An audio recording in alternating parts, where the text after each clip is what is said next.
Gravando então o Zoom, gravando minha voz aqui, está tudo certo. Deixa eu ter mais próximo aqui o microfoninho. Beleza. Vamos lá. Espera aí. Vamos lá, espero que minha voz esteja vindo bem. Deixa eu ver. Acho que tá. Você começa. Beleza. Bom, então a gente vai lá. Aí, depois no final que tiver uma vinhetinha e tal, a gente explica, tá? Então vamos lá. Valendo. Este é o podcast do Música em Rede. Meu nome é Rodolfo Lacerda. E eu sou o Rico Manzano, e nosso papo hoje é com a Dani Rodrigues e com a Anitta Carvalho. Daniela Rodrigues é empresária do Rashid e diretora da Foco na Missão, escritório que administra a carreira do músico e sua marca de... Vou voltar? Daniela Rodrigues é empresária do Rashid e diretora da produtora Foco na Missão, que é o escritório que administra a carreira do músico e a sua marca de roupas. Ela atua como produtora executiva nas negociações, planejamentos e divulgação dos trabalhos do rapper. Já desenvolveu aí ao longo dos anos estratégias que colocaram o Rashid como um dos nomes mais fortalecidos do rap brasileiro. A Daniela já foi indicada como empreendedora do ano em 2018 e 2020 no Humans Music Event Awards e faz parte do Conselho Consultivo da Sim São Paulo desde 2019. A Anitta Carvalho é sócia da Música e Mídia Produções, empresa de gestão de carreiras artísticas responsável pela carreira do cantor Diogo Nogueira. É mestre em Economia Criativa pela SPM, também é pesquisadora do mercado de empresariamento artístico e membro do Laboratório de Economia Criativa da SPM. Apresenta também o boletim diário Criativamente na Rádio Mix e coordena o Music Rio Academy. Bem-vindas, Dani e Anitta. Sempre um prazer aí conversar e aprender com vocês. Obrigado por ter topado o convite. Olá, prazer estar aqui, Rodolfo, Rico, obrigada pelo convite. Prazer estar com a Anitta, que me ensinou muito sobre planejamento.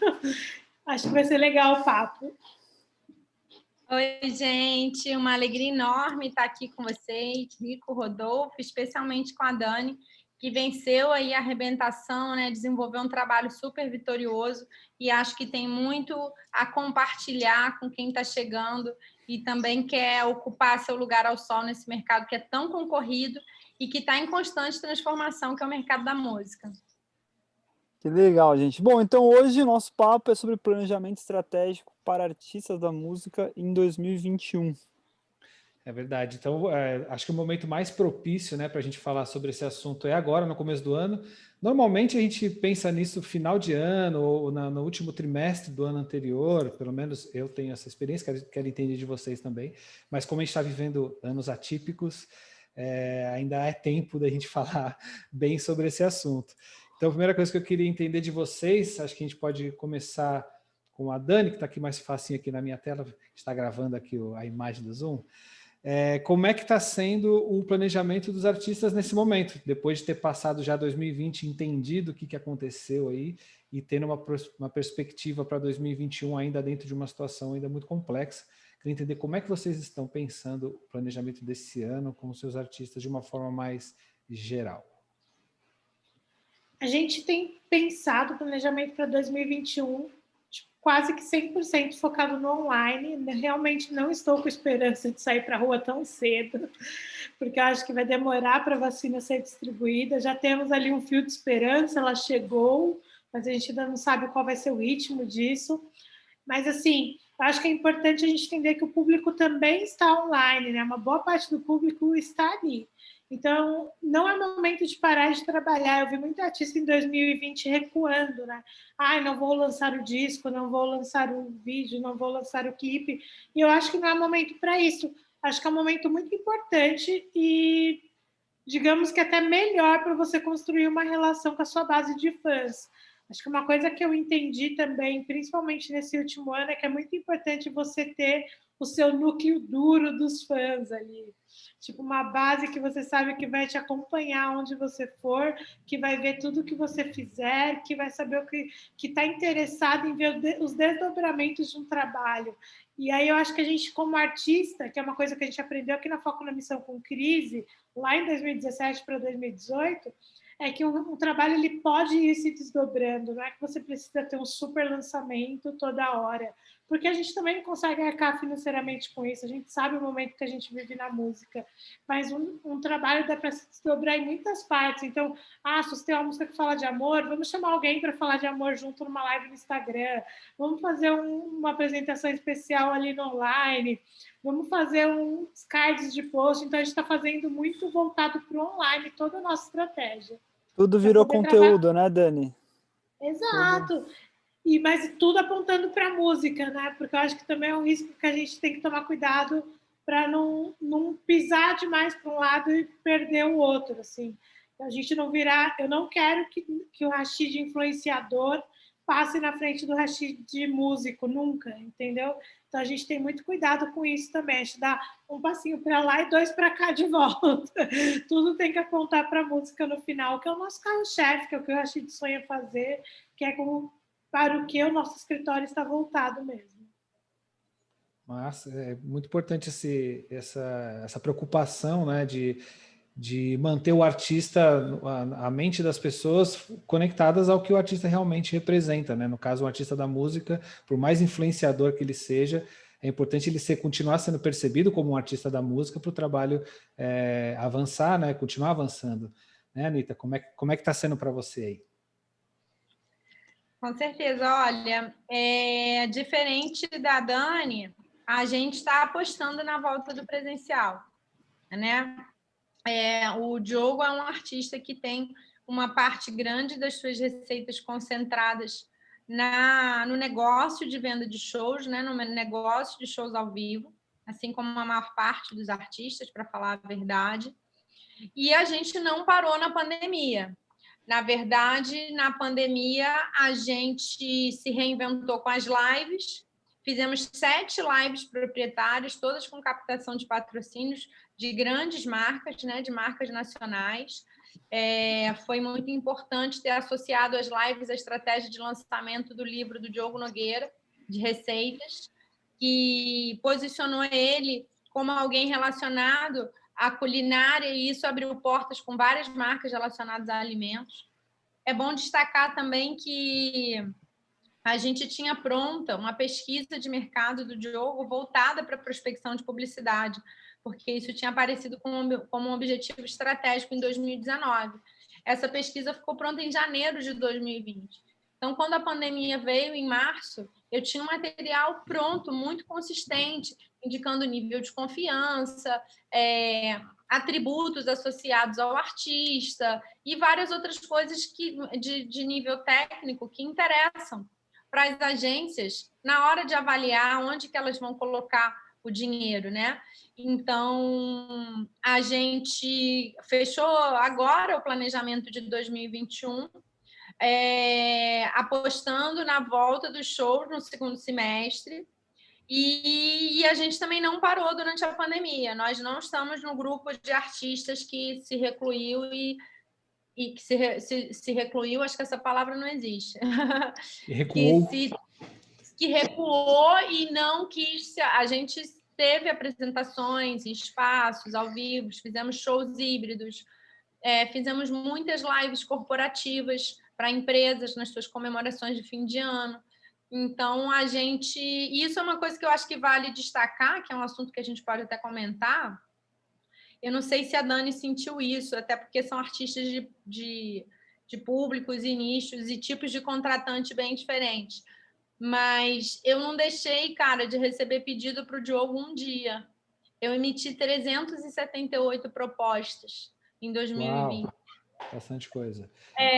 Mesmo num ano de pandemia. Claro, teve aquele primeiro momento em que parou, sei lá, umas 2 semanas, mas 2 semanas depois eu já estava recebendo pedido para o fim do ano, para o ano que vem, para não sei o quê, para casamento.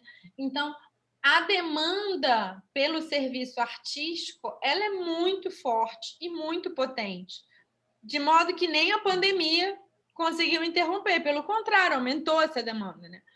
Os nossos resultados no digitais são, assim, absurdos. Só no YouTube a gente cresceu 100%, a gente dobrou o canal de tamanho. Mas isso foi devido ao momento da pandemia. Você acha que o trabalho já era um trabalho forte no digital antes, mas era muito mais forte no presencial, nos shows, e a pandemia, você acha que a coisa voltou? Acho que pode até aproveitar a pergunta para, antes da gente falar do planejamento de 2021, falar de como foi quebrar totalmente o planejamento de 2020 e ter que redirecionar para a realidade que se apresentou, né? Acho que é disso que você está falando agora, né, Dani? Sim, não. A gente tinha lançado um disco em janeiro, final de janeiro. E aí a gente fez o show de lançamento em fevereiro, que foi o primeiro show. Ingressos esgotados no Sesc Pinheiros. Para quem é de São Paulo sabe que é uma casa renomada, assim. Tipo, é muito legal você esgotar os ingressos no Sesc Pinheiros, é uma energia surreal. E aí a gente tomou esse choque da pandemia. Foi o único show do disco que a gente fez. E a gente fez lives, acho que tem uma coisa em comum entre o Diogo e o Rashid, lógico, em proporções diferentes, mas que são artistas já consolidados, que já tem um mercado esperando por trabalho deles, que sabe a força que a marca de cada um dos artistas tem. Então, 2 semanas depois, eu também já estava fazendo live patrocinada. Uma marca aqui, uma marca ali. Então, a gente fez bastante live. A gente optou por não fazer show híbrido, mas é porque a gente sabe que a nossa equipe é uma equipe que é majoritariamente periférica, então a gente ficou muito preocupado em como que eu ia deslocar essas pessoas, qual a garantia de que eu tenho que todo mundo que vai estar num evento de drive-in, por exemplo, realmente tá ok para esses meninos voltarem para casa com pais idosos, sabe? Então a gente ficou muito assustado em como fazer isso, e se sentir responsável por isso, assim, sabe? Então, como que eles vão chegar até o lugar? Eu não consigo mandar uma van para cada lugar, porque também as propostas que chegavam não suportavam, tipo, esses custos todos. A gente não tem, um cachê tão alto, a gente não consegue um custo de produção tão alto do contratante que dê conta de suprir 10 carros, e suporte para todo mundo. Entendeu? Então, a gente ficou realmente receoso de colocar a equipe na rua, e eu super entendo quem fez, assim, de verdade, se eu tivesse mais segurança nesses pontos, eu com certeza faria, mas o que eu tentei fazer foi com todos os shows que a gente fez live, por mais que a gente tivesse sem equipe, eu pagava um cachê, se não total, simbólico para minha equipe, para não deixar eles desassistidos. Então, a gente tentou ali manter a equipe assistida e se manter presente, né? Porque eu acho que ele é um artista jovem, que trabalha com público jovem, o público jovem. A cena do rap está muito efervescente, muito artista, muito lançamento todo dia. Então a gente também não pode sumir, Sim. mesmo porque o Rashid não é novidade mais, é um artista com 10 anos de trajetória. Então a gente tentou se manter presente e próximo do público. Uma coisa legal que não foi financeiro, assim, mas que ajudou muito foi o Conexão Lab na Twitch, né? Porque aí criou uma conexão muito próxima com os fãs. Assim, toda semana a gente estava lá falando de vários assuntos, etc.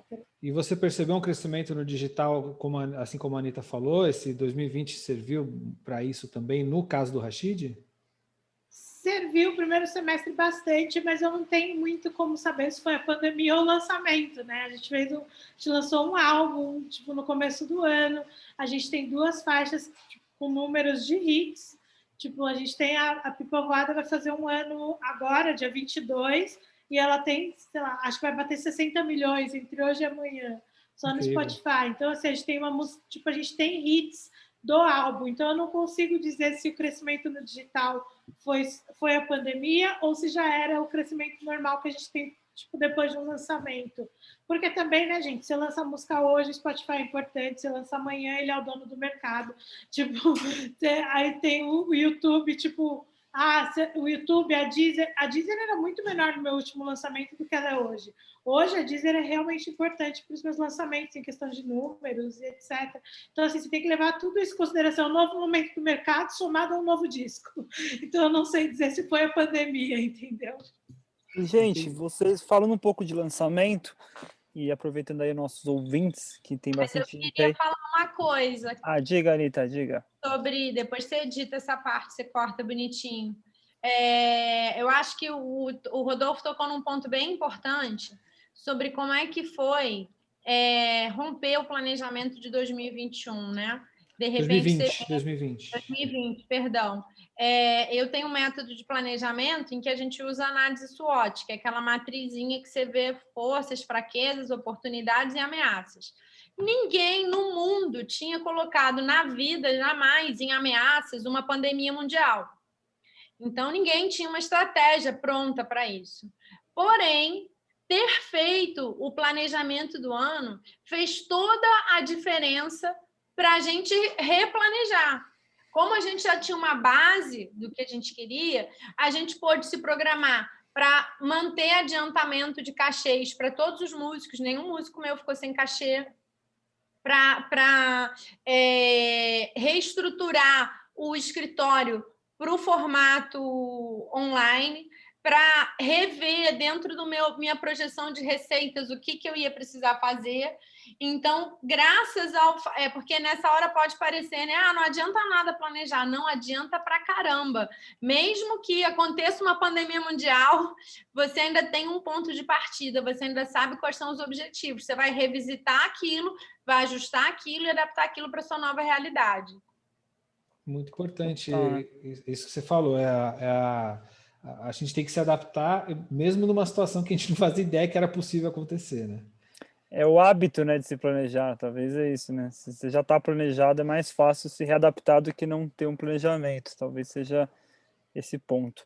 E, gente, falando um pouco sobre lançamentos, e acredito que nossos ouvintes aí, muitos deles, às vezes, estão em começo de carreira, ou os produtores que trabalham com artistas um pouco menores, que é um pouco diferente da realidade de vocês duas. Queria saber como que vocês acham, para esse ano de 2021, como que vocês acham que vocês aconselhariam esses artistas novos em relação aos lançamentos?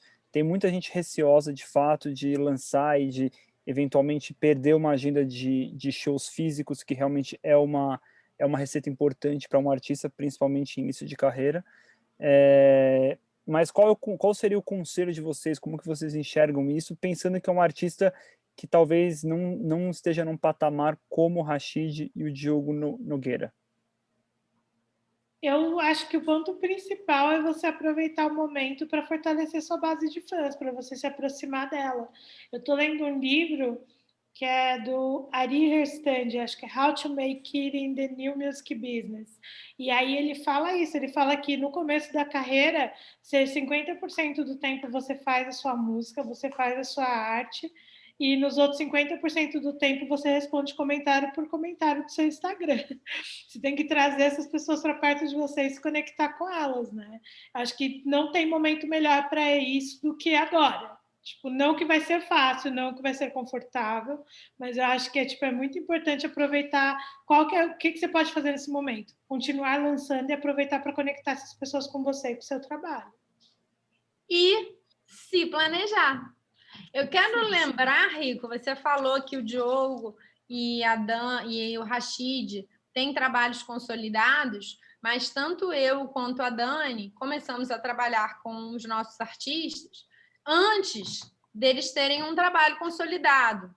Tudo bem que o mercado era outra coisa, tudo se transformou. No caso do Diogo, o empresário que está com ele, que é o meu sócio, que é o Afonso Carvalho, também muito ativo desde o início. Mas respondendo aí, eu acho que é um tempo bom para planejar. E quando eu falo planejar, eu falo colocar no papel. Colocar no papel o que eu quero, quais são os meus objetivos, fazer esse exercíciozinho aí de forças, fraquezas, oportunidades e ameaças. O que você extrai dessa matriz SWOT, né? Extrai as suas estratégias, cruze. O que você pode, como você aproveita essa força para combater essa fraqueza, ou para aproveitar essa oportunidade, ou para neutralizar essa ameaça. Você começa a fazer esses cruzamentos. Depois você avalia, dentro dessas estratégias que você criou, quais vão ser aquelas que mais vão trazer impacto para os seus objetivos. Eu faço isso, gente, com planilha Excel, dando nota mesmo. Enquanto essa estratégia contribui para o objetivo A numa nota de 1 a 5, 3, 4. E aí você tem um somatório, que é uma forma de você tomar decisões mais técnicas e menos intuitivas. E, por fim, gente, planejamento financeiro. Não dá para estar num business de qualquer natureza sem você ter um planejamento financeiro. O que acontece na música? Eu vejo muitos artistas independentes gastarem todo o dinheiro deles com a produção do CD, do álbum, ou do single, ou do que quer que ele esteja lançando, e ele não separa nenhuma verba para trabalhar a promoção, para se estruturar, para ter uma equipe, para nada. Então, no seu planejamento financeiro, você estabeleceu lá as suas 10 estratégias prioritárias, né? Quanto vai custar para realizar elas? Joga numa planilha ao longo do ano. Tá? Aliás, gente, minha planilha de planejamento estratégico está disponível. E busca lá no Instagram, manda direct ou no LinkedIn que eu mando. Olha que beleza, hein? Olha aí, ouvintes do Música em Rede. É só usar o cupom Anitta2021 para ter acesso. Serve como um guia, né? Ali um guiazinho para você fazer o seu, mas bota no papel, vê quanto você vai gastar, vê quanto você pode ganhar, quando é que o negócio dá lucro, que aí você pode até mostrar para um investidor. Às vezes um artista fala assim para mim, eu tenho um investidor que quer investir. Mas que investidor vai investir sem saber quando é doação ou é investimento?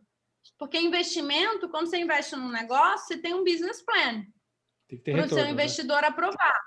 Tem que ter retorno. Senão é caridade, doação, que também ninguém vai negar, né, gente? Se pintar alguém aí querendo te dar um dinheiro para você desenvolver sua carreira sem ver seu business plan, vai lá. Mas se você tiver você vai conseguir usar seus recursos de uma forma mais inteligente, mais estratégica. Mas é muito importante isso que você está falando, porque é comum, principalmente artistas que estão mais no começo da carreira, não conseguir se entender como empresa, não conseguir entender o seu trabalho como produto, como serviço, né? Os shows como serviço, talvez a música gravada como produto, enfim. É uma coisa que... A música é um serviço, não... Opa, travou? Travou, Anitta? Acho que deu um ruim. Ah, que pena.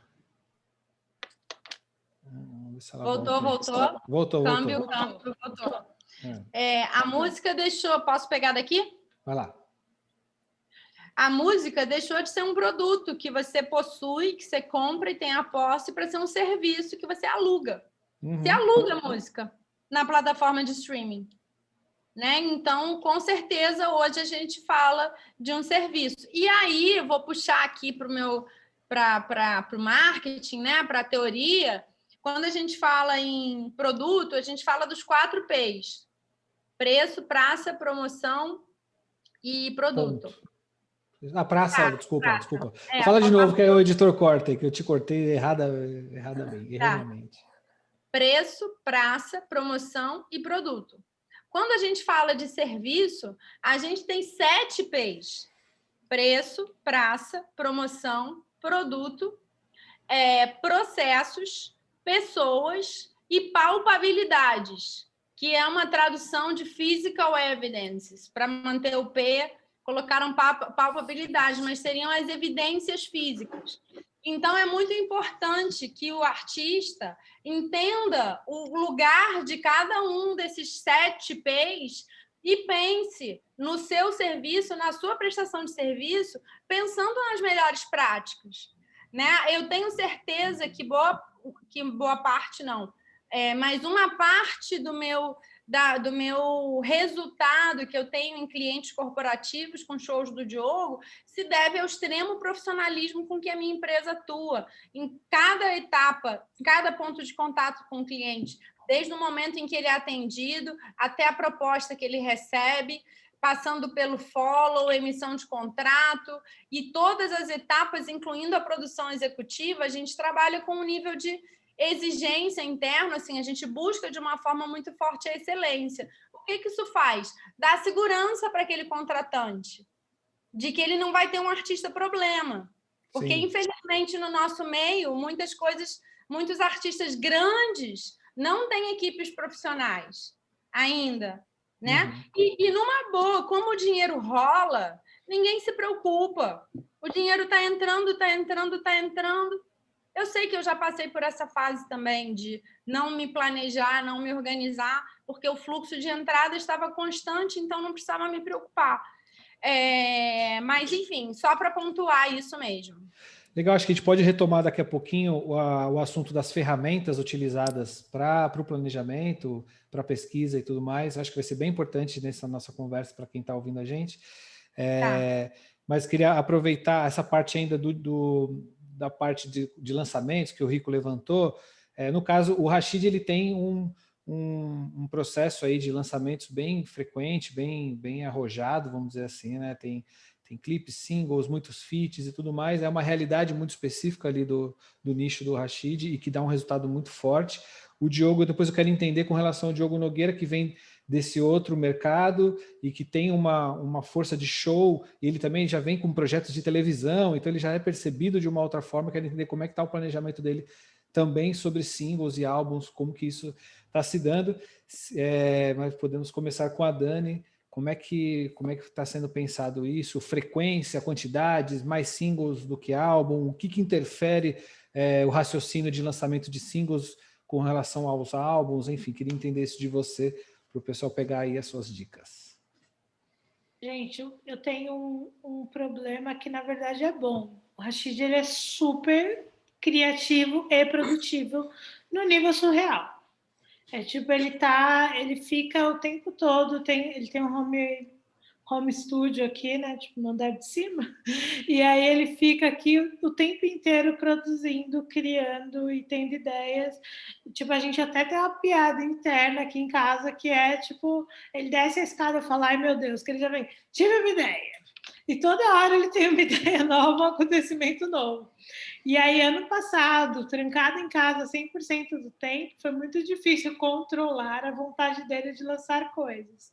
Mas eu falava, calma, a gente lançou 18 faixas em janeiro. A gente lançou um disco com 18 faixas, que já é um disco muito grande para o mercado de hoje. Então, tipo, eu falei, não, a gente tem que dar uma segurada, calma. Então, a gente lançou clipe do disco mesmo, só que tinha muito feats por sair, e ainda tem algumas coisas. Eu até estava falando com a Anitta sobre esses dias, porque a gente pegou e fez um monte de coisa, e aí quando chegou a pandemia, um monte de gente falou, calma, não vou lançar. E aí a gente está com um monte de feat engavetado, tipo de coisa que ele participou para sair, que as pessoas estão me passando as datas agora. Seus lançamentos paralelos ao álbum já de 18 músicas que vocês tinham. Pois é, aí tipo, tem uma música que ia sair em setembro, aí o cara não lançou. Aí quando chegou em dezembro ele queria lançar, eu falei, gente, eu lancei 3 feats agora, de novembro até agora. Se você puder não lançar agora, vai ser melhor para todo mundo. Porque, tipo, não é interessante, a gente não vai conseguir te dar a força que você precisa, porque acabou de sair um negócio, tipo, eu não tenho como divulgar tanto, porque semana que vem tem outro, porque tem outra coisa para fazer. Então a gente não fez. E aí teve o documentário do Hora de Acordar, que era tipo, a gente faz bastante conteúdo para o YouTube. Porque a gente, no Crise, lá em 2017, foi quando a gente entendeu como trabalhar com o digital. Eu acho que eu já conversei disso com vocês na live que a gente fez no Instagram, porque foi quando a gente entendeu que precisava trabalhar todas as ferramentas do digital, porque cada uma delas é uma caixinha para você ganhar seu centavinho ali. Se você tiver com tudo organizado, seus direitos autorais, os ISRCs das suas faixas, você aprender a trabalhar com o YouTube do jeito que tem que trabalhar com o YouTube, com a Deezer do jeito que tem que trabalhar com a Deezer, com o Spotify do jeito que tem que trabalhar com o Spotify, e etc., você vai trabalhando, fazendo estratégia para cada lugar, e no final do mês cai ali 10 centavos de cada um e dá R$1, entendeu? Então a gente mudou a nossa estratégia pensando nisso. Então o YouTube é um canal muito importante. Aí no final do ano a gente ainda fechou com um documentário de 10 anos do disco, porque se você pegar o YouTube do Rashid, vai ter marcos de carreira. Tem tipo o lançamento do disco, 1 ano do disco, 5 anos do Hora de Acordar, teve um show, tem um vídeo lá no YouTube. Aí agora com 10 anos não deu para ter o show, a gente fez só o documentário. Esses pontos, né? Desculpa te cortar, mas acho que isso é bem interessante o que você está falando. Levantar esses pontos que, sei lá, comemorativos, ritualísticos quase, né? Que dão um norte para potencializar aquele momento, trazendo todas as estratégias para aquele lugar, né? E aí ela dá um motivo para você falar de você mesmo com mais força também, né? E isso é importantíssimo. Acho que a gente está no momento de você tipo, as nossas redes sociais, tipo, as plataformas, tudo, eles te dão a chance de você tomar conta da sua narrativa. Qual é a história que esse artista está contando? Como que ele quer ser visto no mercado? Como que as pessoas querem como que ele quer que as pessoas enxerguem a arte dele?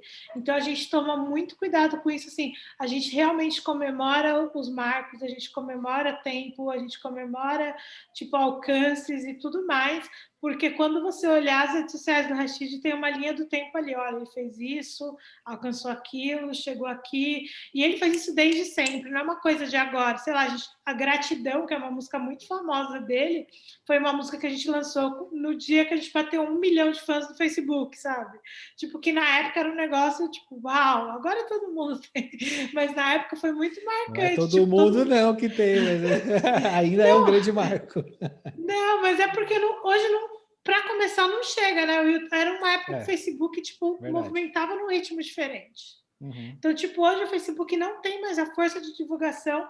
É outra empresa Facebook que tem, que é o Instagram, mas é tipo o Facebook em si, as páginas do Facebook já não têm a importância que elas tinham em 2014.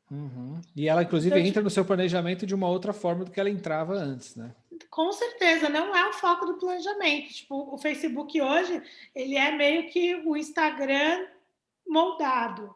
Tipo, o foco do planejamento ele vai muito mais para o Instagram e para o Twitter, que funcionam bem, porque o Rashid tipo, tem muito discurso, tem as letras que falam de temas sociais, etc. Então, o Twitter é onde estão essas discussões. Então, a gente trabalha muito mais essas duas ferramentas.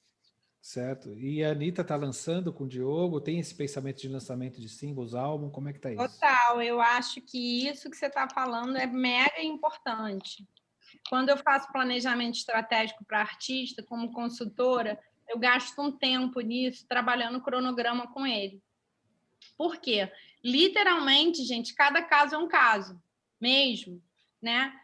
Você tem que entender se aquele artista já tem um perfil ativo, se ele está chegando agora, qual a capacidade dele de produção de fonogramas ao longo do ano, porque a gente sabe que as plataformas valorizam a constância de lançamentos. Então, se você tem grana para fazer 10 fonogramas num ano, o que dá um álbum, você vai lançar tudo de uma vez? Aí você pode me questionar, mas não é importante lançar um álbum? Super importante. Se você for um artista novo, especialmente, eu defendo que o cara lance o álbum. Especialmente se, dentre os objetivos dele, estiver reconhecimento da crítica.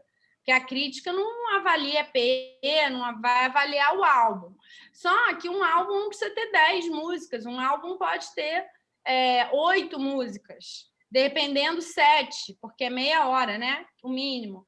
Então, você pode lançar um single, lançar um álbum e depois fazer 2 singles de sustentação para você ter mais tempo de promoção, né? Ter uma janela maior. Mas eu acho importante, sim, lançar um álbum, especialmente se é o seu primeiro trabalho, para te apresentar. Até porque se você vai lançando de single em single, você não consegue gerar conexão com a audiência. A pessoa vai ter que esperar um mês para ouvir uma música nova tua, cada vez vai lançar uma por mês. Então, assim, a pessoa que escuta uma música de um artista e gosta e quer ouvir mais, ela tem que ter mais coisa para ouvir. Com relação ao Diogo, o que a gente fez? A gente, num momento em que está todo mundo lançando um single, a gente está lançando 3 álbuns, né? Então, a gente gravou no ano passado um projeto chamado Samba de Verão, um projeto audiovisual incrível, gravado numa balsa na Baía de Guanabara, com todo o skyline do Rio de Janeiro no fundo. Confiram no YouTube, vejam o material, tá lindíssimo. Foi lançado em 2020?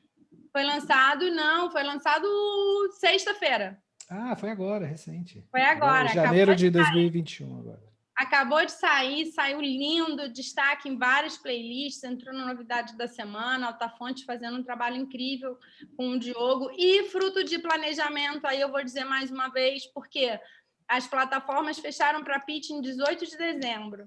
A gente queria lançar isso 15 de janeiro. Sabem o que vai acontecer no dia 22 de janeiro? Um monte de lançamento. Por conta das pessoas que não conseguiram preparar o material antes do dia 18, só conseguiram mandar na primeira semana de janeiro, e daí só vão poder lançar na terceira. Aliás, Então, a gente, como se programou com antecedência, a gente pegou o timing certo de não ter tanta concorrência. Fala sobre esses outros 2 lançamentos, que a gente pode depois emendar no assunto de como que vocês fazem o planejamento com a distribuidora, que é esse lance do pitching de longo prazo. Eu acho que isso é um assunto bem legal. Tá. Então, o que a gente fez? Esse projeto foi gravado em 3 momentos, de dia, no anoitecer e de noite. Então, são 3 produtos, Sol, Céu e Lua, lançados um em janeiro, um em fevereiro, um em março. Depois eles se juntam, viram um produto só, isso é uma estratégia para o Grammy, para a gente poder concorrer ao Grammy com um produto só. Mas vejam, com uma gravação, eu lancei um single em dezembro, que é Bota Pra Tocar Tim Maia, uma música matadora do Diogo, que rapidamente chegou no que para a gente, para o nosso segmento, é um marco muito importante, que é 1 milhão de views no YouTube. Né? Considerem que o nosso público é um público mais velho, é um público que não tem tanta aderência a redes sociais e plataformas digitais. Para vocês terem uma ideia, nessa pesquisa de mercado que eu fiz, que eu mencionei, 37% das pessoas disseram que um dos meios preferenciais delas de consumo de música ainda é o produto físico.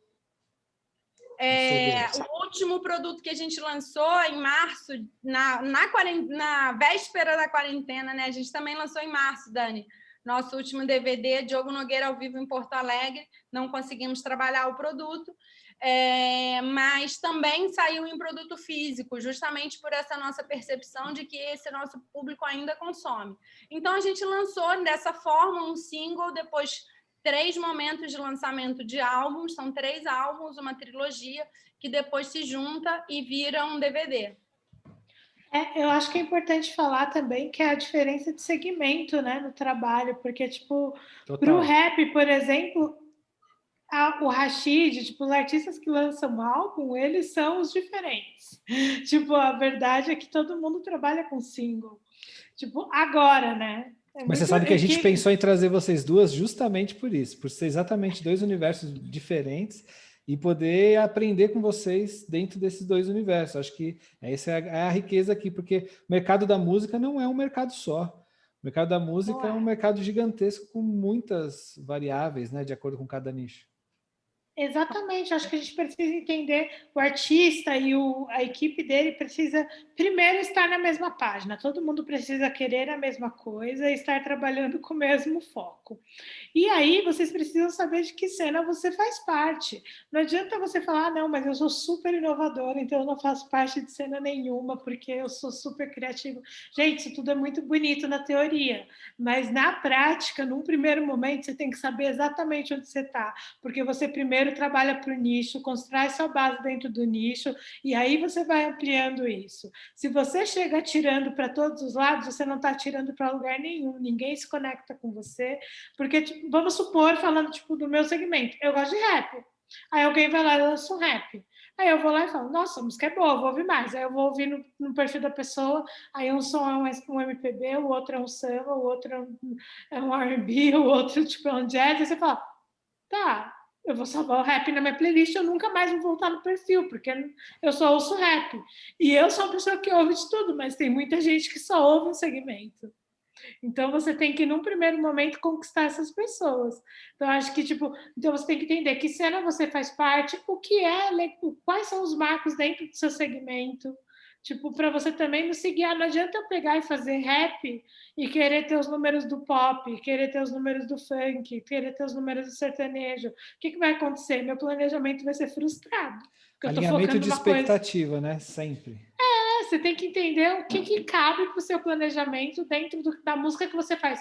Eu faço rap, o Rashid ele faz rap sério, que eu sei qual é o alcance de uma estereótipo da vida, de uma se tudo der errado amanhã da vida, que tem alcances ótimos dentro do que elas podem ser, porque são músicas sérias, e eu sei que a hora que eu fizer uma pipa voada, uma bilhete, uma sobre o silêncio, que são músicas românticas, elas vão ter um alcance muito maior, porque são músicas, além de ser romântica, que isso já tem um plus a mais, tem o lance de flertar com o mercado pop, flertar com, tipo, com o sentimento, com o pé na bunda, com a paixão e tudo mais, que são coisas que as pessoas se conectam, né?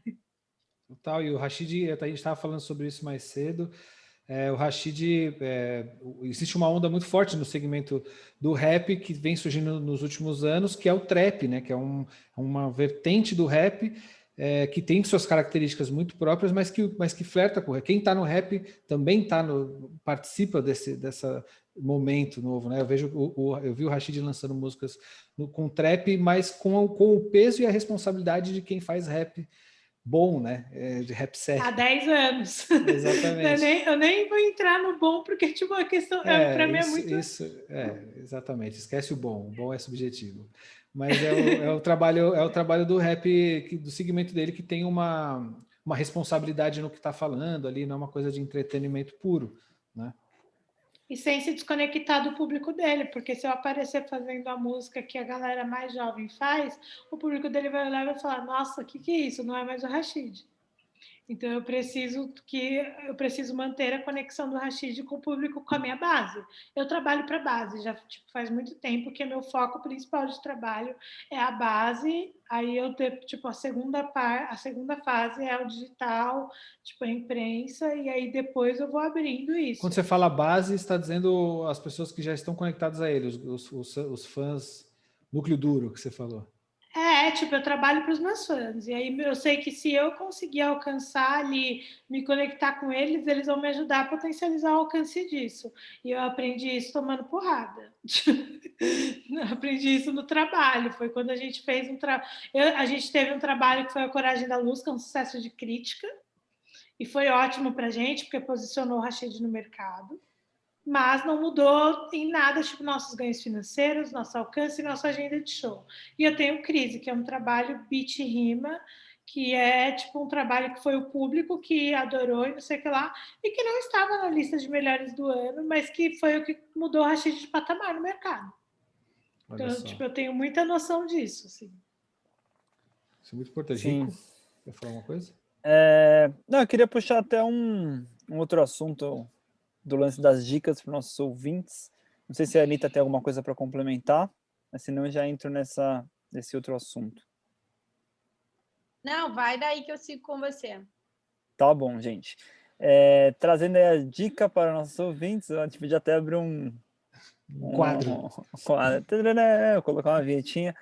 Que eu acho super importante, né? Não, que eu acho super legal, né? A gente sempre aqui tá falando sobre mercado musical, e a gente sabe, como a gente falou aqui bastante, o mercado musical ele é muito grande no Brasil, porque o Brasil é um país continental, então a gente tem diversos estilos, nichos, e eles operam de formas diferentes, de lógicas diferentes, e tem gente que está num nível, tem gente que está no outro, e aí, pensando agora, vocês são duas produtoras, empresárias, gestoras de carreira, que tem uma equipe que trabalha junto.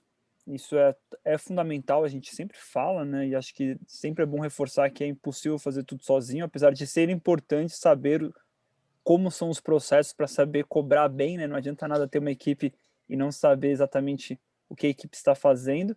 Mas para quem não tem essa possibilidade de ter uma equipe tão grande, que está fazendo autogestão, quais seriam as dicas de vocês em 2 pontos? O primeiro ponto é quais seriam os primeiros profissionais a contratar, se existe essa possibilidade, os essenciais, os braços direitos e esquerdos, e numa possibilidade do artista fazer autogestão, que a gente sabe que não é o ideal, quais são as dicas que você tem para esse artista se organizar de fato, se ele está sozinho fazendo a sua gestão de carreira? Vamos lá. Para o primeiro caso, né? Qual artista, qual profissional que você tem que ter desde o início? Eu entendo que que é empresariar, né? Por que a gente usa essa palavra? Empresariar é tornar um negócio, tornar aquilo uma empresa. Então, eu penso que é muito importante que, desde o início, o artista tenha essa figura do lado dele. É muito difícil encontrar empresários já estabelecidos dispostos a trabalhar com nomes novos, por mais promissores que eles sejam. Acontece, pode acontecer. Eu mesma fiquei anos fechada para trabalhos novos. Recentemente me apaixonei pelo trabalho de uma artista fazendo um planejamento estratégico e estou apostando pra caramba no trabalho dela, e aconteceu a mesma coisa com outro artista. Estou falando da Amanda e do Léo Quintela, que são 2 artistas novos que a gente vai lançar esse ano. Mas, em geral, é difícil conseguir isso. Então, qual a recomendação que eu dou? Cara, procure um empresário em início de carreira. Um empresário em início de carreira, dificilmente ele vai se denominar empresário. Provavelmente ele vai se denominar produtor executivo. Mas ele vai ser a pessoa que vai executar o seu planejamento estratégico. Lembra que você vai ter feito o seu planejamento? Aí eu estou partindo do princípio que o cara está fazendo a coisa certa, né? Fez o planejamento, identificou que estratégias ele vai seguir naquele ano.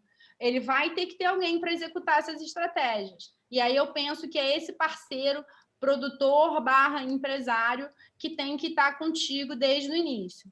Outros profissionais vão depender dos seus objetivos. Por exemplo, se entre os seus objetivos está conseguir espaço na imprensa, você tem que ter um assessor de comunicação, um assessor de imprensa. Se entre os seus objetivos está ampliar seus resultados nas redes sociais, é possível que você vá precisar, se você não dominar isso, de uma consultoria ou de uma agência que te atenda, ou mesmo de um profissional independente que te atenda nessa área. Então, eu acho que o mais importante é você ter o empresário ou o produtor desde o início, alguém que acredite no seu trabalho, que batalhe junto com você, que compre a sua ideia, porque é ele que vai vender a sua ideia. Então, em primeiro lugar, ele precisa comprar. E os outros profissionais de acordo com os seus objetivos. E para o artista que faz autogestão, a minha recomendação é parecida com o que a Dani falou do livro que ela leu. Separe o seu tempo. 50% para a sua arte, 50% para o seu negócio. Hoje tem tanta informação disponível, né? Só no Music Rio Academy a gente faz live toda terça. Hoje teve uma live incrível com Afonso Carvalho, deu várias dicas importantes. O Música em Rede também tem os podcasts, tem as lives. Não falta informação para você fazer a coisa certa. O próprio Music Rio Academy tem cursos como Lançando Sua Música, como o meu, que é o Imersão em Music Business, que vão te ajudar a fazer esse desenvolvimento. Agora, sem investimento, sem parceria e sem capacidade de autogestão, aí eu não tenho dica para dar. Não adianta só querer se garantir só na obra. Se garantir na obra é obrigatório, né? Mas não é só, mas não é mais difícil da coisa andar, né, Dani? Exatamente. Não, eu concordo com a Anitta. Eu acho que o primeiro passo, o primeiro profissional que você precisa é alguém que vista a camisa com você. E as pessoas acham que, tipo, nossa, eu queria muito alguém para trabalhar comigo, aí acha que tem que buscar o empresário do mercado. O empresário do mercado, ele também sabe que, tipo, que é o momento ou não, ele tem tempo ou não, ele está com verba para isso ou não. Então, assim, primeiro ponto é alguém que acredite junto com você. Você pode pegar grandes exemplos do mercado, tipo o próprio Fiote com o Emicida. O Fiote não trabalhava com música, com nada de música, mas o Emicida pegou, olhou para o lado e falou: tem que ser você, porque tem que ser alguém que eu confio. E olha aí, o Fiote hoje é um dos empresários mais importantes do mercado, mais disruptivos. Ele mudou tipo, sozinho vários pontos, entendeu? Então você pega e fala, olha, isso aí. Aí tem um artista gringo que eu gosto muito, que é o J. Cole, e o empresário do J. Cole é o Ibi. O Ibi é um amigo de escola do J. Cole, que ele mostrava as rimas, não sei o que lá. E a hora que o J. Cole falou, eu tenho uma reunião, preciso de alguém comigo, para eu não ir sozinho, senão os caras não vão me levar a sério. Levou o amigo. E aí o Ibi tá aí até hoje, sócio da Dreamville, é o empresário dele. Tem uma entrevista muito boa do Ibi falando sobre isso, sobre empresariamento, sobre a importância de ser alguém que você confie, que veste a camisa no... eu não sei se eu vou pronunciar correto, naquele Music Worldwide, ou, se eu não me engano, Music Business Worldwide, tem uma entrevista do IB falando exatamente desse ponto. Acho que é a primeira pessoa que você precisa. E aí, lógico, tudo que a Anitta falou, se você puder, uma assessoria de imprensa, marketing digital vai fazer muita diferença. Se não, tem informação no mercado. Você e a pessoa que veste a camisa junto com você são duas pessoas para pegar e entender, tipo, como eu vou fazer o marketing digital, como que eu vou potencializar meu alcance. E de imprensa, eu tenho uma teoria, tanto imprensa quanto mercado. que você pegar, lógico, é importante você ter uma assessoria de comunicação quanto antes, o jornalista tem que começar a ouvir falar do teu nome, mas a verdade é que você vai conseguir abrir esses espaços quando você já tiver gente para te ouvir. Porque hoje a gente está numa escassez de tudo. Então, assim, os festivais eles estão com menos investimento, eles tinham um aporte financeiro, hoje eles já não têm o aporte financeiro que tinha. Aí você pega os jornais, os grandes jornais diminuíram muito o espaço de cultura, as pessoas trabalhando na parte de cultura. Então, o jornalista ele tem uma obrigação de entrega, de views mesmo. Tipo, assim como o cara do festival, ele precisa ter a gente assistindo o festival. E assim como então, o cara, e para o artista que está no começo de carreira, que ainda está desenvolvendo o seu público, que ainda está ganhando relevância, ele tem que entender aquela que você falou de alinhamento de expectativa. Talvez ele não seja ainda a primeira opção de um festival, talvez ele vai ter certas dificuldades que quando você tem um artista já consagrado, que está num caminho mais forte, ele ganha. E aí acho que vem a importância até para amarrar da história do planejamento, você entender que momento você está e quais são as metas que você quer conquistar. Não é uma. Tem gente que, às vezes eu converso com alguns artistas e as pessoas têm uma necessidade, uma sensação de urgência, como se a carreira musical pudesse acontecer de uma hora para outra, como se aquele lançamento que ele vai fazer é o lançamento da vida e vai ser o que vai transformar a vida dele. E a gente, depois de um tempo trabalhando nisso, a gente vai entendendo que não é por aí. Cada lançamento é um degrau que você sobe, é um passinho a mais que você dá. E se você se planejar bem, sabendo tudo que você vai fazer, ou pelo menos os pontos principais desses lançamentos, utilizando cada vez mais, né? Eu acredito que os lançamentos vão se tornando o motor que ajuda a girar, né? E dar mais torque na carreira. Você vai alinhando a sua expectativa, que momento que eu estou agora, eu sei que eu vou dar um passinho aqui, depois, ano que vem, vou estar em outro, e assim vai, né? O pensamento de planejamento de vocês, que pegaram esses artistas desde o começo, foi mudando com o tempo? O entendimento disso foi acontecendo? Vocês já tinham essa noção desde sempre? Ou precisou tropeçar muito para entender isso? Como é que foi para vocês chegar agora num momento que tem um pouco mais de segurança no planejamento com relação à relevância que o artista tem, mas que antes não tinha? Como é que é isso? Bom, quem vai? Quer ir, Dani? Pode ir, Anitta, depois eu falo. Tá, corta esse pedaço. Tudo bem. Primeiro, Rodolfo, eu acho que vale pontuar sobre 3 coisas que você falou aí: objetivo, meta e estratégia. Nem sempre as pessoas sabem direitinho o que isso significa.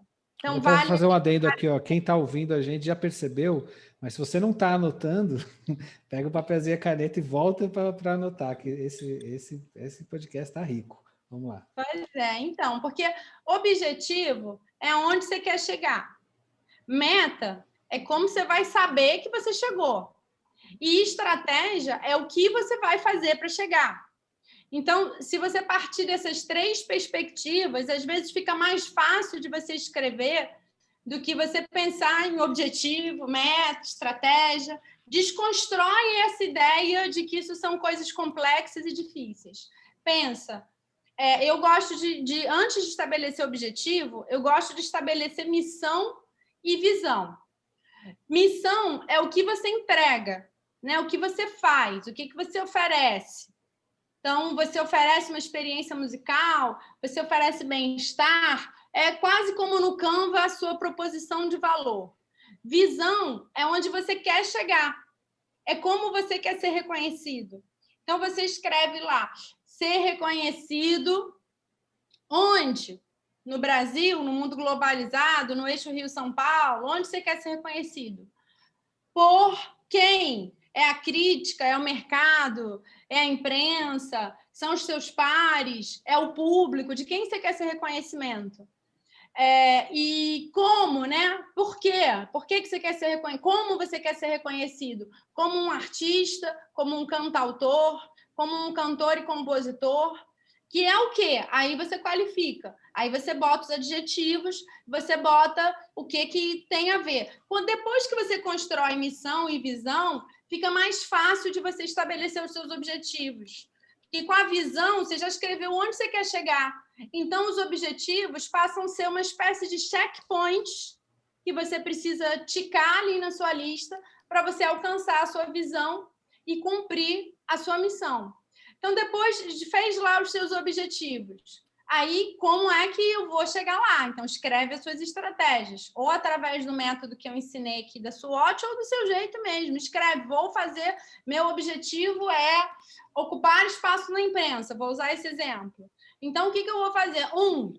Tenho condição de contratar um assessor de imprensa? Então, eu vou pesquisar nomes de assessores de imprensa para fazer a contratação. Ou não tenho dinheiro para contratar assessoria de imprensa, então eu vou mapear todos os jornalistas do segmento em que eu atuo e vou mandar meu material para cada um deles. Ou seja, desculpa o termo, mas assim, é o que você vai fazer para tirar a bunda do sofá sobre a sua carreira, né? Então, e aí você identifica quais vão ser as suas metas. A minha meta é de cada 100 releases que eu mandar, eu conseguir 2 matérias.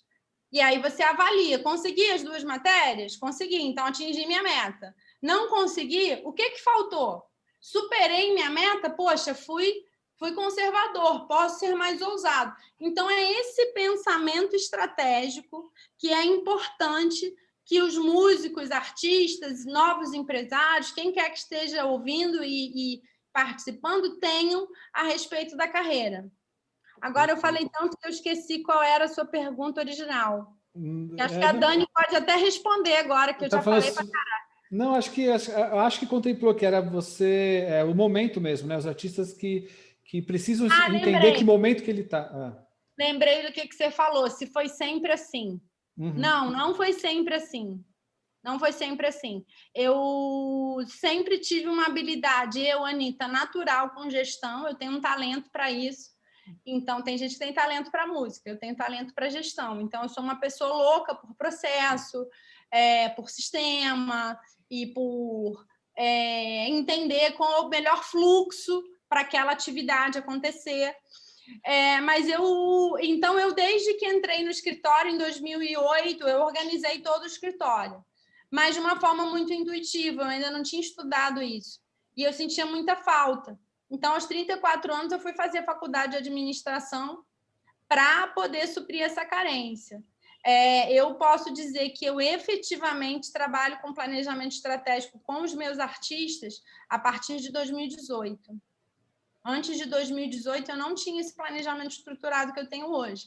E não à toa, 2019 foi o meu melhor ano e 2020, apesar de tudo, eu posso dizer que foi um bom ano para a gente. Nossa, é muito engraçado, porque assim, essa pergunta me levou lá atrás, porque quando a gente começou com o Rashid, simplesmente não existia essa possibilidade, não era um mercado, não era na esperança de fazer as coisas, tipo, a gente começou, quando a Rashid lançou a primeira música em 2008, a gente lançou a música no MySpace e comemorou como se fosse um Grammy, 5.000 plays, entendeu? Então, tipo, e aí você pega e fica, aí a gente foi conquistando espaço. Agora, no final do ano, a gente lançou um documentário de 10 anos do EP Hora de Acordar, que é o EP de estreia do Rashid, que saiu em 2010. E é muito engraçado assim ver, porque a gente entrevistou todo mundo que participou de alguma parte do processo. Quando chegaram as entrevistas, eu não participei das entrevistas, é uma equipe que fez pelo Zoom e tal. E aí, quando eu recebi as entrevistas, eu fui pensando, tem uma entrevista do Rashid em 2009, no Indie Hip Hop, que é um evento que acontecia todo final de ano no Sesc Santo André, e o Rashid em 2009, no Indie Hip Hop, falando, não, porque ano que vem eu vou lançar meu primeiro EP, março é aniversário dele, então a gente não tinha nada, a gente só tinha ideia, tá? Março, meu primeiro trabalho nas ruas, vai ser meu primeiro EP, porque a internet é muito legal, porque estava num momento bom de música no MySpace, de soltar link para download de faixa, tipo, porque a internet é muito legal, mas a gente precisa ir para a rua, a gente precisa dar um passo físico na rua. Eu não sei se ele sabe o que ele estava falando, porque não tinha para onde dar passo físico. Tipo, a mixtape do Emicida, que foi tipo o boom, que quando surgiu essa cena, foi do final de 2009. Tipo, então assim, foi quando começou essa cena, foi quando a gente estava ali no momento que foi criada essa nova cena do rap que se tornou no mercado que o rap é hoje. Uhum. Então, tipo, não tinha planejamento. A gente falava, vou lançar. Então, a gente lançava. Aí, o segundo lançamento, né, que foi a mixtape do Rashid Haddad de Dívida, Rashid morava aqui no Lausanne, embaixo e em cima tinha uma sala que ele e o Projeto pagavam junto o aluguel e ficavam lá. Rashid fez o disco sozinho. Se você ouvir o disco, você sabe que é um disco experimental. Tem o Rashid cantarolando, tem ele rimando em tempo diferente, não sei o que lá. Eu acho que foi um disco de transição dele. E o nosso grande boom foi tipo, pro momento. Foi o Que Assim Seja, em 2012. Então, assim, não tinha planejamento, a gente só fazia. E planejar, eu estava falando para os meninos antes de começarmos a gravar, eu não planejava, eu não sabia desenhar o planejamento. Inclusive, obrigada, Anitta. Eu fiz o curso de imersão em Music Business dela no passado e foi o primeiro ano que eu realmente, agora, para 2021, que eu desenhei e que eu posso sentar com a minha equipe e falar tudo que a gente vai fazer. Eu planejava tudo, eu sabia tudo que eu ia fazer no ano, aqui. E o que isso acontece? Você não consegue delegar, você não consegue envolver nem as pessoas que estão próximas no processo. Eu tenho uma equipe que está comigo há 10 anos. Os meninos, eu conheci eles na plateia do show do Rashid. E aí eles começaram a vender CD no show, depois começaram a montar a lojinha no show, aí a gente abriu o escritório. Hoje todo mundo tem uma profissão, eu posso, se tipo amanhã fechar a Foco na Missão, eles estão prontos para qualquer escritório de música, tipo todos eles, sabe? Então assim, tipo, eu não estou usando tudo que esses meninos podem me oferecer, tipo, até então, porque eu me planejava tudo aqui. E agora eu posso trazer eles para dentro do processo. Então, eu acho que eu até fiz um post agora no começo do ano que é tipo, pensa o que você quer, como você quer, escreve isso para você pensar as etapas do processo. Senão, tipo, você não consegue nem enxergar seu crescimento. Tipo, por que a gente consegue comemorar 10 mil views da música? Porque a gente acompanha. Tipo, as pessoas não acompanham, elas colocam as coisas na rua e falam, lancei o disco, era isso que eu queria. Não, o que você quer com esse disco? Você vê onde o disco tá? Tipo, acho que a gente também tem que sair um pouco do ficar pensando, ficar planejando, sei lá. Tipo, pensa, faz e acompanha, gente. Pelo amor de Deus. É tipo, as pessoas... Eu lembro de uma reunião que eu vi, tipo, de editar uma coisa, e aí, tipo, que era com o pessoal de governo aqui em São Paulo, e a pessoa falou, tá, mas eu pego lá 80 mil do PROAC, faço o disco e depois eu faço o quê? Pelo amor de Deus, você pegou os 80 mil reais, fez o disco, vai para a rua trabalhar, entendeu? Vai ver quem está ouvindo o seu disco. Eu acho que a gente precisa entender isso também. Acompanhar o seu crescimento, comemorar para você entender seu crescimento. Putz, se no começo do ano eu tinha 10 mil seguidores, eu cheguei no final do ano com 12 mil, muita coisa. Vamos aproveitar e as pessoas não enxergam porque elas não acompanham. Vamos aproveitar então esse assunto e falar das ferramentas que vocês usam para acompanhar crescimento, as ferramentas que vocês usam para desenhar, planejar. Vamos começar dali. Ferramenta para planejar, para desenhar o planejamento, ferramentas para acompanhar os números e o que fazer com os números, porque tem muito isso também, né? A gente tem hoje lá o Spotify for Artists, a gente tem lá o YouTube Studio, a gente consegue enxergar os números das plataformas, todas as plataformas digitais têm os seus back-office, né? Os seus artists. E a própria rede social também dá muito desses números e tal. Mas, assim, o que eu faço? A partir do momento que eu olho esses números, como que eu traduzo isso de fato em ações? Como que eu trago eles para minhas metas? Como que é o pensamento disso e as ferramentas que vocês usam de uma forma mais prática? Quer começar, Dani, dessa? Não, pode ir, que eu estava falando agora.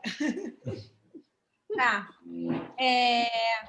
Então, eu uso para planejamento estratégico, eu uso essa ferramenta que eu desenvolvi, que é essa planilha, que aborda esses campos que eu já falei, né? Missão, visão, valores, objetivos, análise SWOT, cruzamento da SWOT, já vem com a planilhinha ali pré-formatada para você dar notinha para as suas estratégias. Depois tem mais uma ferramentazinha que eu não falei, que é um prioritizer é uma matriz prioridade, domínio, custo, que você usa para identificar por onde você vai começar.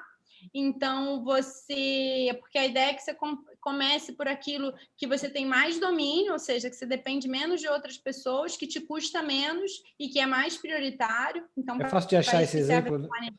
Pessoal que está, desculpa te cortar, o pessoal que está ouvindo a gente consegue ter acesso a essa ferramenta de alguma forma, procurar no Google, achar? Sim, então, essa ferramenta que eu falei que está na minha... Você também quem tá quiser com me pedir. Quem quiser me pedir, eu compartilho feliz. Manda uma tô super à DM disposição para @Anita. Anita Carvalho _. Beleza. Então você Anita tem Carvalho _, manda DM. Então, só desculpa, eu te cortei só para a gente não voltar ao raciocínio. Então, você tem uma planilha que tem uma planilha de análise primeiro, que é para você jogar primeiro as coisas ali e entender o que ela vai te devolver, e aí você passa por uma de prioridades. Exatamente. E aí, nessa de prioridade, você dá essa notinha, né, para avaliar o quanto cada estratégia impacta cada objetivo.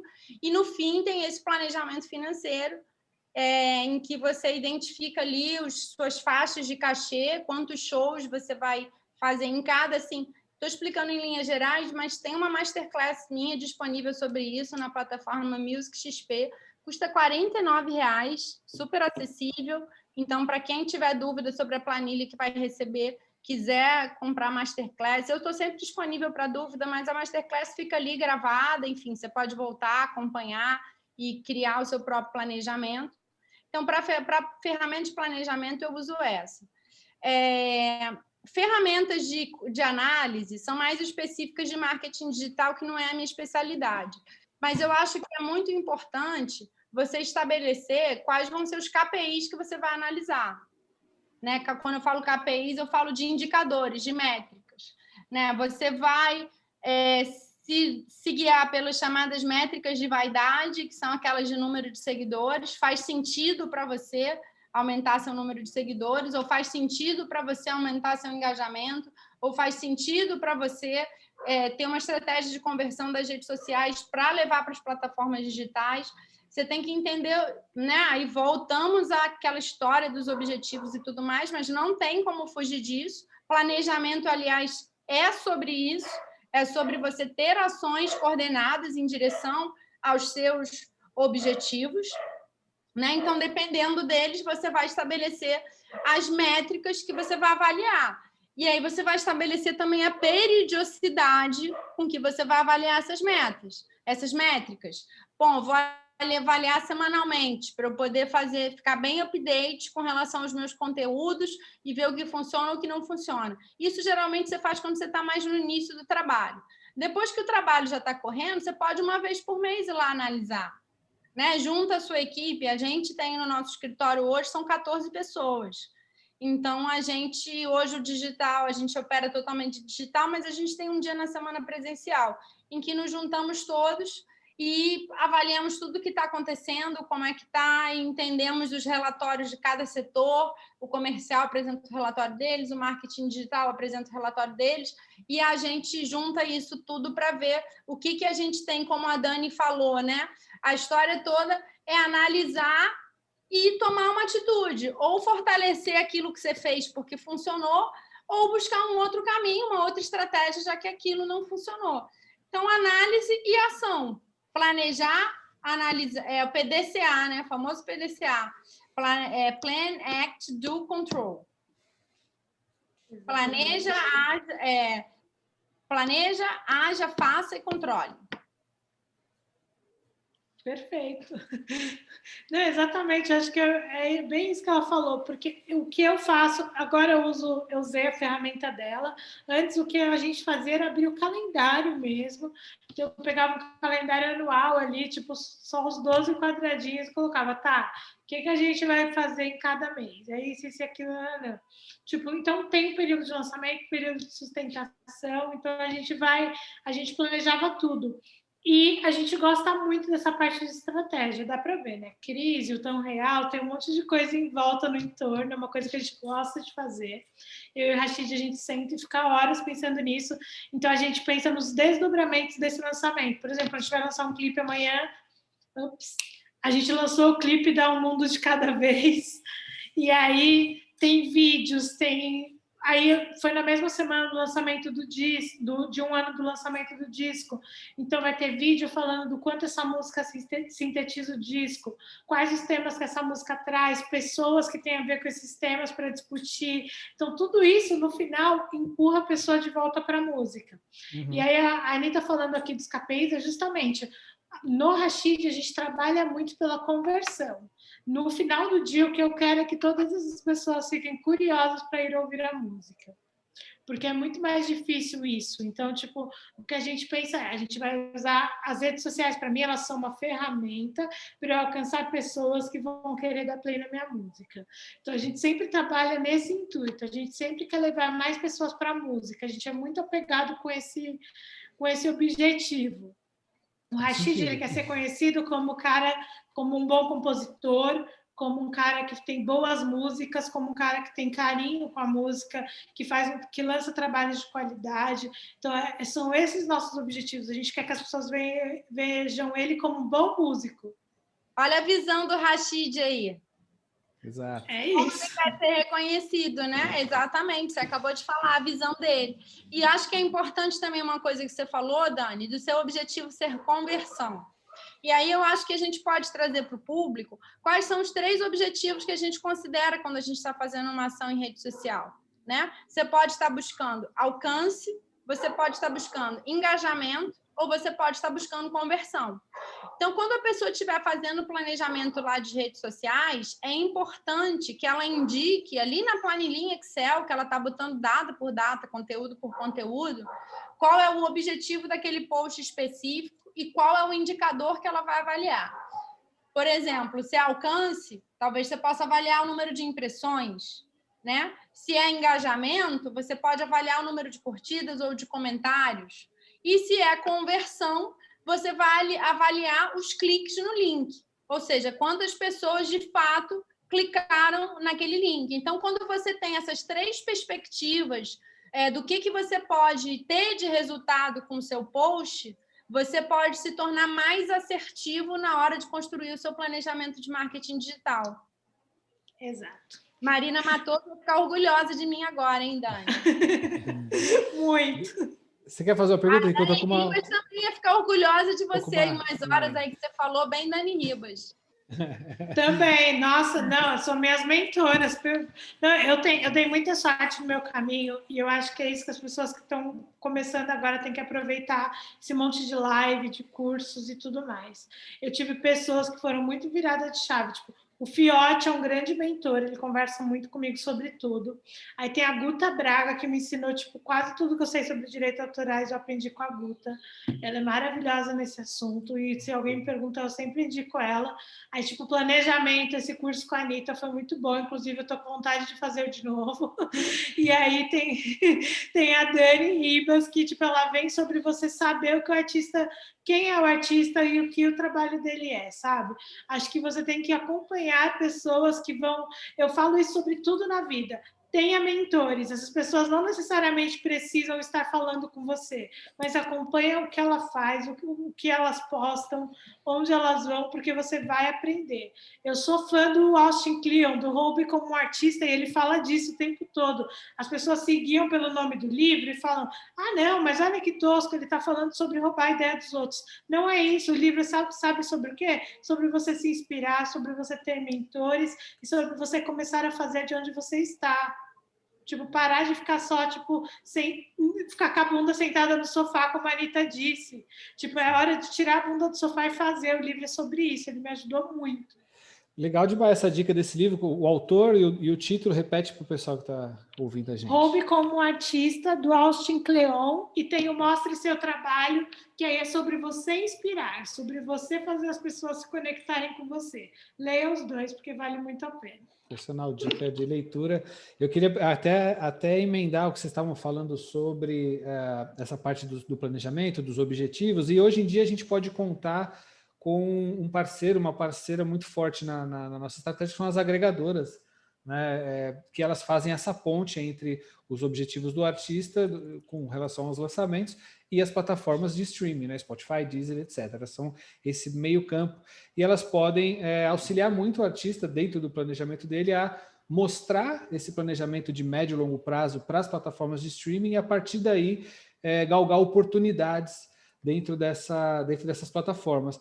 Vocês têm pensado isso? Vocês têm esse planejamento de médio e longo prazo apresentado para as plataformas? Como é que está sendo essa experiência disso para vocês?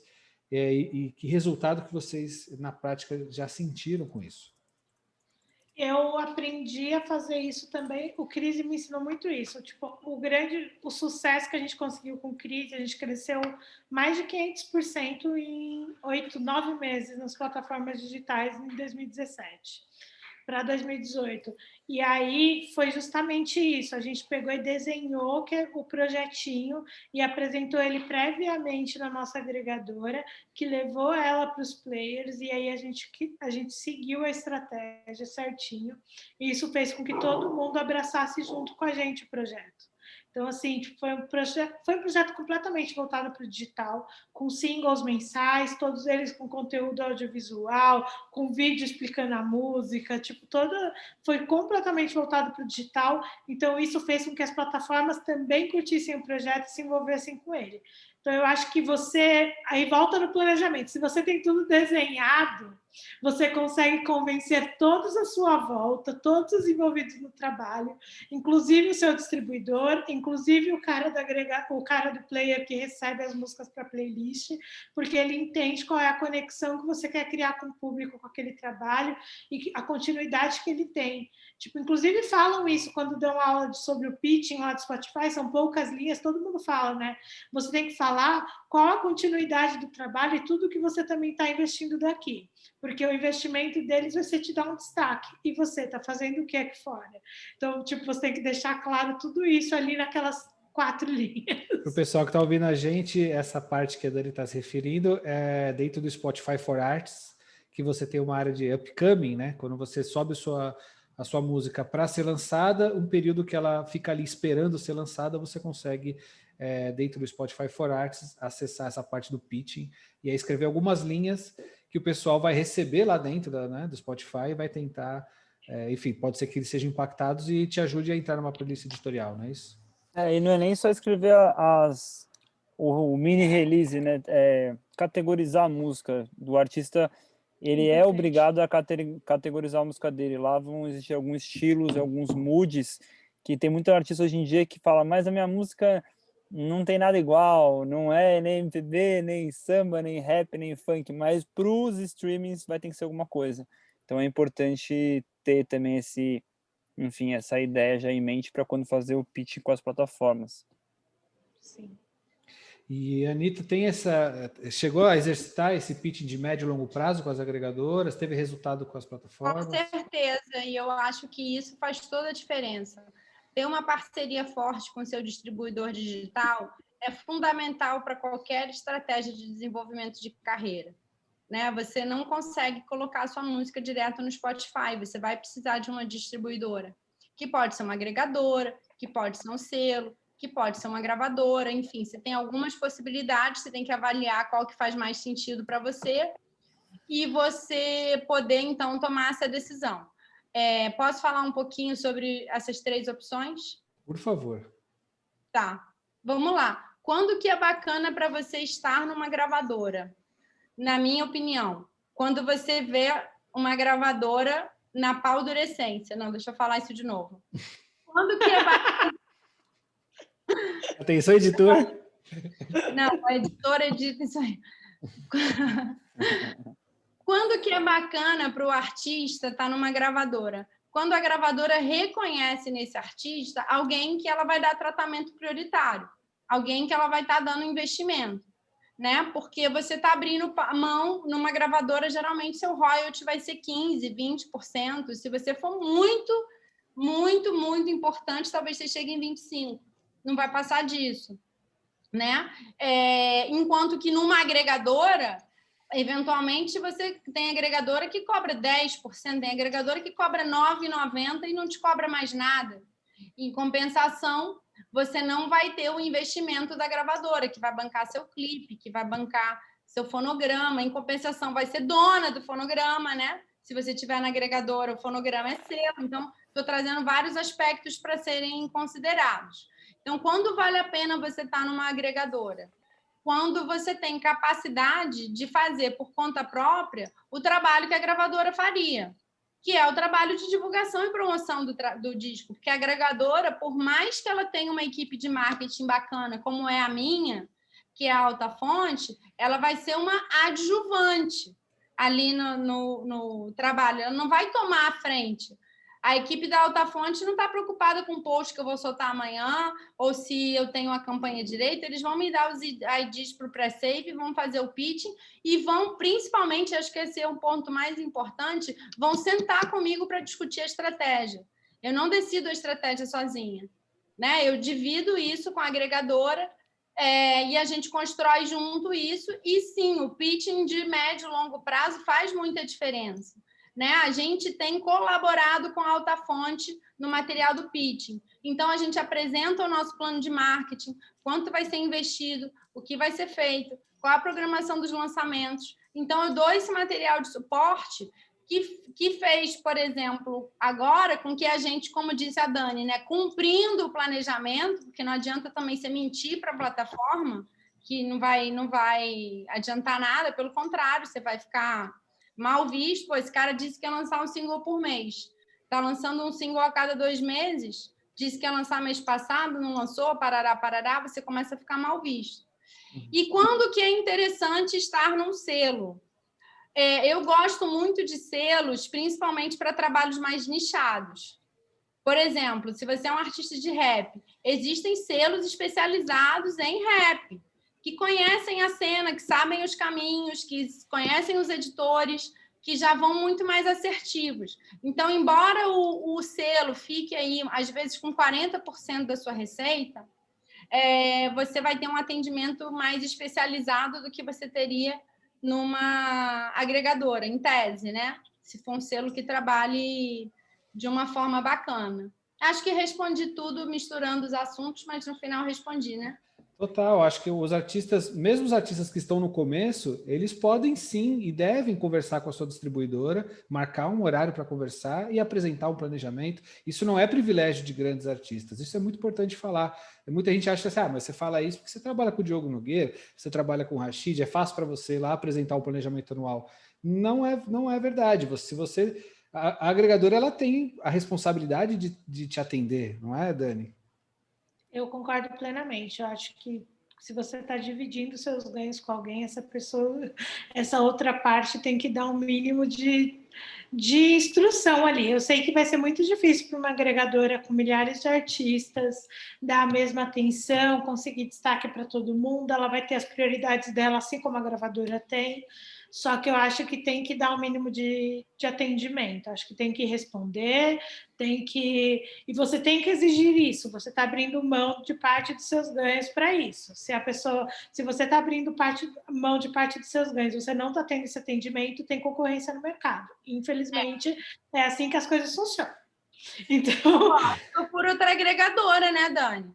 Procura outra agregadora com atendimento, porque também não adianta ir na CD Baby, subir sua música e achar que você vai ter alguma orientação. Cada uma tem o seu modelo de negócio, né? Seu modelo de negócio, exatamente. E tem uma coisa também, as pessoas têm muito receio, e eu acho muito importante falar isso, muito bem lembrado. As pessoas têm muito receio de trazer parceiros para o trabalho. Às vezes tem um produtor que está querendo caminhar com você, que gosta do seu trabalho, que acredita em você e fala, deixa eu te ajudar, e a pessoa fala, não, porque ele queria X%.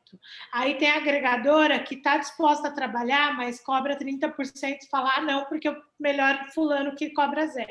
Só que, tipo assim, você está abrindo mão de 0%, 10%, 20% do quê? Porque isso potencializa o trabalho. Quando você trabalha com agregadora e com gravadora, a Anitta está aqui, pode confirmar, os seus ganhos vão ser completamente diferentes, praticamente invertidos. E aí você tem que ver, por que eu estou abrindo essa concessão? Tem que valer a pena. Então, você tem que entender, tipo assim, eu estou abrindo mão de uma porcentagem aqui, porque eu sei que isso vai me trazer retorno ali. Então, tipo, tem que trazer parceiros. A gente deu um salto na carreira do Rashid, a hora que a gente desencanou de querer ser dono de tudo, tem 100% do tempo. Então, eu trouxe uma pessoa, eu trouxe uma agência de marketing digital, então agora o digital funciona melhor, porque não depende de mim, do Rashid, postar durante o dia. Aí você tem, a gente tem a gravadora, eu não penso mais o marketing sozinha. Isso para mim já me ajuda muito, me desafoga para me dedicar a outras coisas. Hoje, até a parte de show, eu não sou vendedora, eu gosto de falar muito disso aqui, e aí para vender, a pessoa fala, putz, eu tô vendo. Ah, tá bom, então tá, tchau. E não pode ser assim para vender. E aí eu entendi que isso nos atrapalhava, porque eu recuava ao primeiro não. Então eu trouxe um parceiro, tipo, que a Lab Fantasma tá fazendo só o comercial do Rashid. Incrível. Então eu tenho editora, porque eu abri mão de uma porcentagem dos nossos ganhos de autoral, porque eu tenho editora que vai potencializar o alcance do meu autoral. Então, gente, a parceria, quando ela é bem avaliada, se ela pode te trazer retorno, ela é mais do que bem-vinda. Não é que você tem que sair assinando qualquer papel que chega na sua mesa, mas você tem que avaliar por que valeria a pena eu abrir mão de uma parte dos meus ganhos aqui. É aquela máxima, né? Fala. Fala. Talvez a gente ia falar a mesma máxima. Eu ia falar que, às vezes, o que é melhor para você, né? Ter 100% de uma esfirra ou metade de uma pizza, né? 50% de uma pizza. Basicamente. O que eu ia dizer é o seguinte, eu sou da seguinte filosofia. Quanto mais gente estiver ganhando dinheiro com o seu trabalho, mais dinheiro você vai ganhar. Porque vai ser mais gente trazendo negócio para aquilo. Mais gente interessada em que o seu negócio dê certo. Então, não se preocupe. Eu acho o seguinte, o artista sempre tem que ficar com a maior parte. Na relação de empresariamento, né? Eu acho que o mercado mudou muito, não existe mais 20%, gente. 20% não existe mais, não tem condição do empresário atuar hoje, só old school, a galera muito old school que trabalha com esse percentual. Né? Eu acho que 40% é um percentual mais justo, da parte do artista fica com 60% e 40% fica para o escritório para gerir toda a estrutura e fazer todo o trabalho. E agora pensa nesse artista com os 100% sem o escritório. Imagina, a minha pesquisa de mestrado diz isso. Vocês lembram desse dado? Não sei se vocês lembram, que um artista com um empresário, com um escritório de empresariamento, fatura 34 vezes mais do que um artista que não tem empresário. É bem diferente. Você ter o suporte e estrutura para trabalhar junto é fundamental. E para aproximar da cena independente, um artista que tem um empresário, não um escritório, mas um empresário, como a gente falou, aquele produtor / empresário, aquele cara que está ali agitando, esse cara já ganha 3 vezes mais do que o que não tem ninguém. Então, assim, não tem desculpa, assim. Você não vai ter ninguém trabalhando em prol do seu negócio se essa pessoa não tiver perspectiva de ter resultado também com isso, de participar desse resultado. Sensacional, gente. A gente vai ter que marcar uma segunda conversa, ou sobre planejamento estratégico, ou sobre gestão de carreira, falar de uma forma mais ampla, porque é muita coisa legal que a gente aprende aqui nessa conversa com vocês, e dá para sentir que tem muito ainda para a gente conversar, mas a gente está... não queremos mais tomar muito tempo de vocês, estamos falando bastante, temos bastante material. Quem está ouvindo a gente aqui, ouve de novo, ouve os 2 episódios. Esse episódio você deve estar agora ouvindo a segunda parte, e anota. E procure saber sobre o trabalho da Dani, no Foco na Missão, sobre o trabalho da Anitta, sobre o Music Rio Academy, os cursos que tem lá, Música em Rede aqui, que a gente também está envolvido, também damos cursos lá no Music Rio Academy, temos nossos cursos aqui. No último ano surgiu, finalmente, né, surgiram muitas possibilidades de aprender, de se profissionalizar no mercado da música. Era uma coisa que eu sentia muita falta antes, que todo mundo sentia, tinha poucas opções, e agora as coisas estão mais acessíveis para a gente não ter que aprender tropeçando tanto, né? Para que a gente possa aprender com as pessoas que já têm uma história e adiantar as nossas estratégias e o nosso trabalho com os artistas. Certo, Rico? Quer falar alguma coisa? Não, é isso. Queria agradecer a Anitta, a Dani, pela disponibilidade de estar aqui compartilhando conhecimento, histórias. É super importante para todo mundo que atua no mercado musical e para os ouvintes também, lembrando que o Música em Rede está na Rádio Brasil Atual, aqui em São Paulo, 98.9 FM, que lá tem um programa toda quinta-feira, das 8h15 às 22h15, com apenas lançamentos da música brasileira. Então, a gente é um dos únicos programas de rádio que atua com lançamento de música e também com trechos de entrevistas que a gente fez no nosso Instagram. Inclusive, segue a gente no Instagram, @Música em Rede Oficial, segue a gente no Facebook também, Música em Rede, nosso canal de YouTube. Estamos aí por todo lugar e muito em breve algumas novidades aí. O Música em Rede está se transformando em uma plataforma de gestão de conteúdo sobre o mercado musical, além de a gente fazer os cursos, né, como a gente faz no Music Rio Academy, a gente tem o nosso próprio curso. Então fique atento e queria agradecer, então, Anitta e Dani, pela participação. Se vocês quiserem deixar um recado final, dar dicas de leitura, de documentários e o que vocês têm para lançar no futuro, enfim, fiquem à vontade e obrigado mesmo. Muito obrigada pelo convite, Rico, Rodolfo, foi muito bom o papo, Anitta, muito bom falar dessas coisas com você. E, gente, obrigada por ouvir, desculpa a minha empolgação, tem hora que eu acelero, mas é porque eu gosto muito do assunto mesmo. Muito, muito obrigada. Me segue nas redes sociais, eu estou sempre falando dessas coisas lá e também eu estou divulgando as lives, os podcasts, as coisas que eu participo. Qual que é o arroba? Dani_MSK. Tá bom? Beijo, gente. Um bom ano para vocês. Se planejam, se planejem, façam bastante coisa, porque a gente precisa continuar trabalhando, não vamos deixar. Apesar do Brasil estar do jeito que está, a música salve, a gente precisa continuar cuidando dela com carinho. Perfeito. Gente, eu também super agradeço a oportunidade. Rico e Rodolfo, que já me conhecem há um tempo, sabem que eu levo como propósito pessoal, né? Contribuir para a disseminação da informação, para que mais gente possa tomar decisões melhores, baseadas justamente nesse acesso a informações que antigamente eram fechadas, ninguém sabia como é que funcionam os contratos, coisas que hoje a gente abre a caixa preta nos cursos lá do Music Rio Academy, vocês também aqui no Música em Rede. E a minha dica para a galera da música é: usem o LinkedIn. Tá?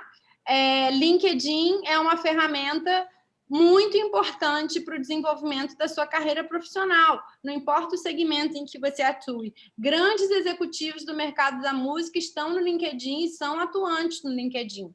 Então, especialmente para quem quer entrar no mercado, mantenha o seu LinkedIn ativo, com conteúdo relacionado ao mercado que você quer atuar, interaja. Olha quanta gente que eu conheci pelo LinkedIn, quanto aluno que veio para meu curso pelo LinkedIn, profissionais que eu acessei, conheci, tive contato pelo LinkedIn.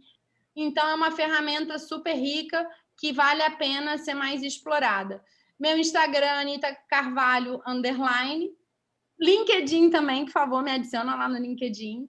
E vai ser um prazer me conectar com vocês e continuar trabalhando com informação compartilhada. Isso aí, vamos nos profissionalizar para atingir melhores objetivos, assim o mercado todo cresce de uma forma democrática e sustentável, não é verdade? Com certeza.